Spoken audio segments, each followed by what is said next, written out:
টানা ৩ দিন এবং ২ রাত ঢাকা টাঙ্গাইল মহাসড়ক এবং কালিয়াকৈর নবীনগর সড়ক বন্ধ থাকার পর কিন্তু যে যানবাহনের দীর্ঘ সারি হয়েছিল সেটি কিন্তু দুপুরের পর থেকে আসলে যান চলাচল শুরু হয়েছে। তবে এখনও কিন্তু যান চলাচল যে স্বাভাবিক সেটি হয়নি। এখনও আমরা যতটুকু জানতে পেরেছি ইপিজেড এবং বাইপাইল মোড়কে কেন্দ্র করে কিন্তু দীর্ঘ যানজট রয়েছে। তবে সেটি ধীরে ধীরে স্বাভাবিক হবে বলে ধারণা করছে আইনশৃঙ্খলা বাহিনীর সদস্যরা।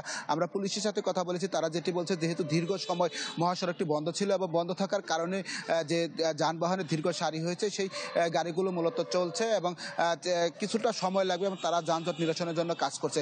আপনি জানেন যে গাজীপুরের চন্দ্রাতে কিন্তু একটি পোশাক কারখানার শ্রমিকরা আজকে সকাল থেকে তারা মহাসড়ক অবরোধ করে রাখে। প্রায় 3 ঘন্টা মহাসড়ক বন্ধ থাকার পর সেনাবাহিনী এসে শ্রমিকদের মহাসড়ক থেকে সরিয়ে দিলে যান চলাচল শুরু করে এবং চন্দ্রামুড়কে কেন্দ্র করে এখনও কিন্তু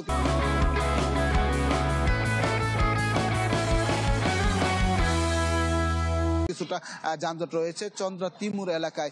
তো আইনশৃঙ্খলা বাহিনীর সদস্য যারা বলছে প্রতিদিনই কিন্তু আমরা দেখছি কোথাও না কোথাও আসলে বেতনের দাবিতে মহাসড়ক অবরোধ করতে এবং সেই সমস্ত জায়গাতে কিন্তু আইনশৃঙ্খলা বাহিনীর সদস্যরা যৌথ বাহিনী গিয়ে তারপর পরিস্থিতি স্বাভাবিক হয়। এমন পরিস্থিতিতে যারা আসলে মহাসড়ক দুটিতে চলাচল করছে যাত্রী সাধারণ তারা কিন্তু একটু আতঙ্কে রয়েছে, কখন কোন সময় কোন জায়গায় সড়ক অবরোধ হয়ে যায় সেটি কিন্তু আর এখন বলে কয়ে আসে না এবং সেই দুশ্চিন্তা নিয়ে এখন কিন্তু মানুষ চলাচল করছে।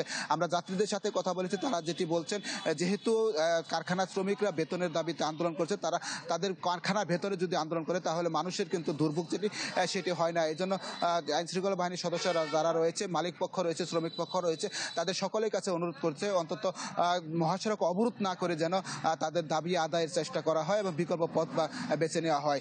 এখন আজকে গাজীপুরে শুধুমাত্র 2টি কারখানাতে সমস্যা ছিল, এখন আগামীকাল কোন পরিস্থিতি হয় সেটি কিন্তু কেউ বলতে পারছে না এবং আগামীকালে কি হবে, আগামীকাল কি আরো কারখানা বন্ধ থাকবে নাকি সকল শ্রমিকরাই আসলে কাজে যোগ দেবে সেটি এখন দেখার বিষয়। তো এখন পর্যন্ত এই ছিল আসলে সর্বশেষ পরিস্থিতি।